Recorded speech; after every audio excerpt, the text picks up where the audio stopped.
Quais as chances de Cavani pintar no Cruzeiro e Joaquim Correa virar reforço do Corinthians? Vídeo de hoje do canal do Nicola responde as duas especulações e te atualiza sobre a dívida do Palmeiras com a Crefisa, que caiu mais um pouco. Vou te falar também sobre Fabrício Bruno. Já pensou se a negociação com o West Ham melar? Ainda não há um acerto entre o zagueiro e o clube inglês. Já o Botafogo quitou 130 milhões de reais de sua dívida com credores. Quero falar ainda sobre uma tentativa do Alex, ex-técnico da base do São Paulo, de fazer a limpa com jogadores importantes do futebol nacional. Tem as últimas do mercado, bastidores, finanças e muito mais.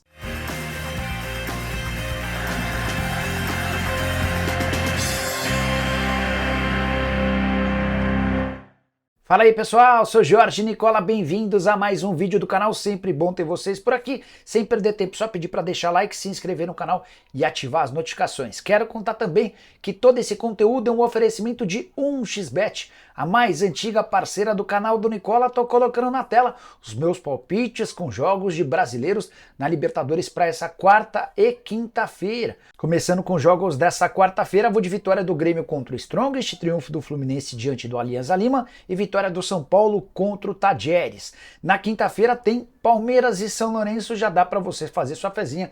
Tô imaginando a vitória ao viver. De você, manja de futebol, curte, dá seus pitacos, vem se divertir comigo na 1xBet, o link tá no comentário fixo. Você vai clicar, se cadastrar e utilizar o código Nicola para ter direito a 100% de bônus no valor do seu depósito. Combinado? Agora sim, bora começar o vídeo com aquele tradicional giro de notícias e a primeira informação é sobre Rodrigo Caio, novo reforço do Grêmio. Ele desembarcou no início da tarde dessa quarta-feira em Canoas, se deslocou até Porto Alegre, onde fechou contrato com o tricolor gaúcho até o fim da temporada, salário de R$200 mil mensais, o restante vai estar atrelado à produção. Quero contar ainda que o Barcelona anunciou seu novo técnico Hansi Flick, que chega para o lugar do Xavi, despedido, depois de não fazer questão nenhuma de utilizar o Vitor Roque. Boa sorte para o Hans Flick. Quero falar agora sobre Alex, ex-meia atacante de Curitiba, Cruzeiro, Palmeiras e que há algum tempo tenta a carreira como técnico. Passou pela base do São Paulo, teve também no Avaí. Ele é novo comandante do Antalyaspor e pretende fazer uma rapa no futebol brasileiro. Antes de falar os nomes, só uma contextualização. O Alex desembarcou nas últimas horas em Antalya, a cidade do Antalyaspor, e foi recebido como se fosse o maior craque do mundo. Ele tem muito moral na Turquia, mas eu imaginava que agora na função de técnico e num outro clube que não o Fenerbahçe, onde ele fez sucesso, a recepção não seria tão calorosa. Foram milhares de pessoas que enfrentaram a noite para recepcionar o agora treinador brasileiro. E vazou, de acordo com o site turco BBO Sports, uma lista com atletas brasileiros indicados pelo Alex como possíveis reforços para a próxima temporada no Antalyaspor. Essa lista conta com Tiquinho Soares, do Botafogo, contrato até dezembro, com renovação automática até 2025, Dudu, dono do maior salário do futebol brasileiro no Palmeiras, R$2.100.000 mensais. Lucas Moura, até consultei o empresário do Lucas antes de gravar esse vídeo, o empresário falou que ninguém o procurou. Tem também o nome do Bruno Henrique, atacante que renovou no fim do ano passado o contrato com o Flamengo. Ener Valencia, contratado a peso de ouro do Internacional, do próprio futebol turco, onde ele já fazia sucesso, além de Douglas Costa, atacante de lado de campo que tem tido muitas lesões lá no Fluminense.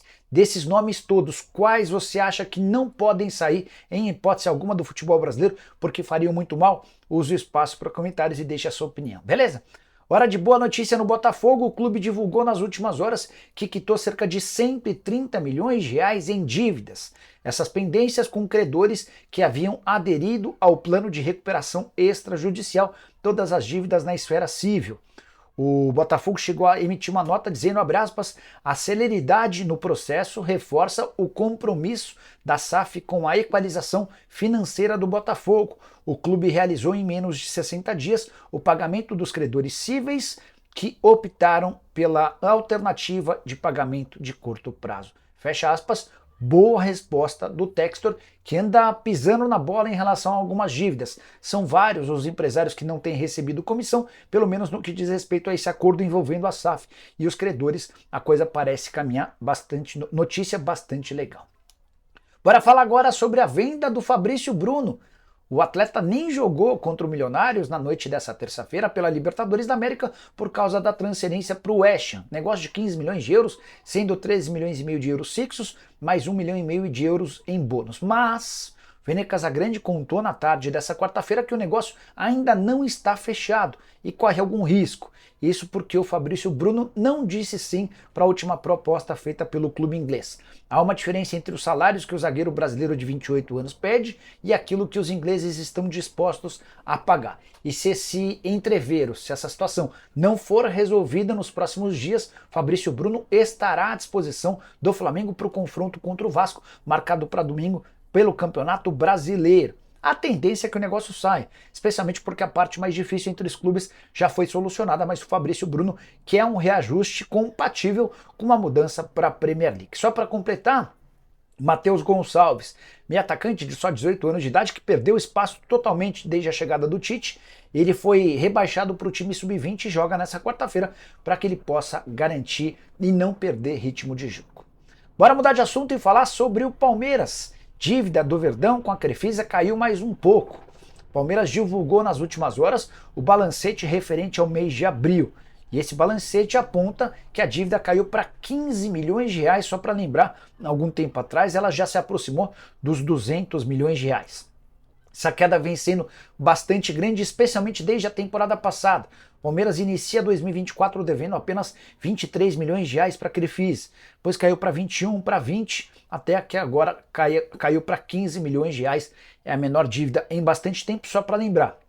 O Palmeiras contratou uma série de jogadores com dinheiro emprestado pela Crefisa. Na teoria, esse dinheiro não seria emprestado, mas depois de uma fiscalização da Receita Federal que puniu com multa o Palmeiras e a Crefisa, a Leila precisou alterar os contratos e aquilo que fazia parte de uma doação se transformou em empréstimo e o dinheiro está sendo devolvido.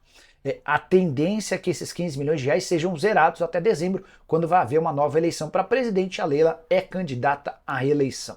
Só para completar sobre esses números do Palmeiras, referentes ao balancete de abril, superávit no mês de 1 milhão e 700 mil reais, receita do quarto mês do ano foi de 74 milhões de reais. E o superávit na temporada já é de 11 milhões de reais, com uma receita total, depois de janeiro, fevereiro, março e abril, de 305 milhões de reais, números bem superiores aos 221 milhões orçados no início da temporada.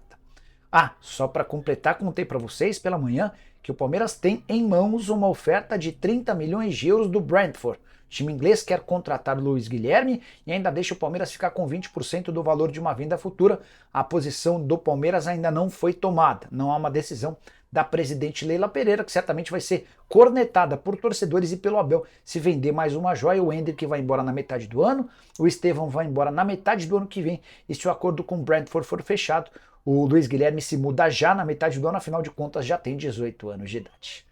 Quero falar agora sobre a possibilidade de Cavani virar reforço do Cruzeiro. Informação divulgada nessa quarta-feira pela Alterosa Esportes, programa que cuida sobre a notícia dos clubes mineiros. Um dos apresentadores afirmou que o Cruzeiro já entrou em contato com o representante do Cavani, apresentando ou tentando entender as condições para um eventual negócio. Cavani, que pertence ao Boca Juniors, tem contrato até dezembro e ganha na casa de 1 milhão de reais por mês. O Cavani já viveu uma fase bem ruim no Boca. Na virada do ano, existia enorme interesse do Boca em se livrar do atacante uruguaio.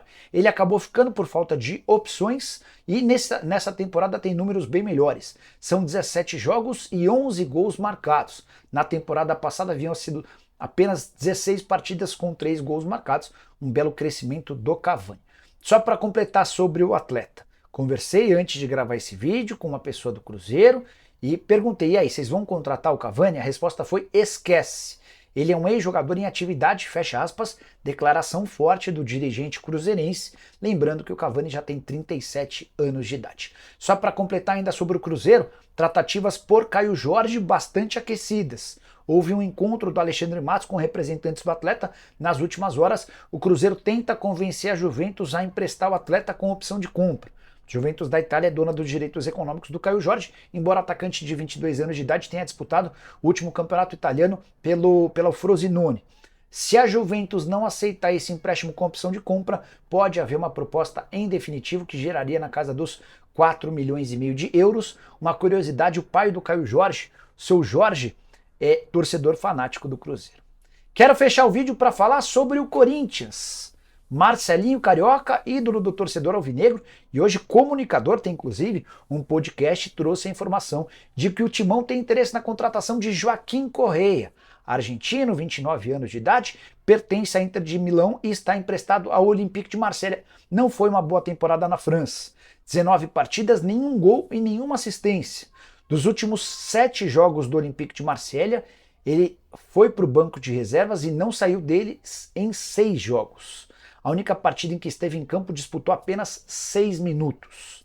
Situação complicada, ele vai voltar para a Inter de Milão, mas não faz parte dos planos do clube italiano.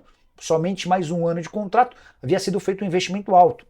Ele foi contratado da Inter de Milão junto à Sampdoria por 27 milhões de euros. O empréstimo para o Olympique de Marselha garantiu à Inter 2 milhões de euros, ainda assim um baita prejuízo. Importante contar que antes de gravar o vídeo consultei uma fonte no Corinthians para saber se o nome de Joaquim Correa é especulado, é forte, enfim.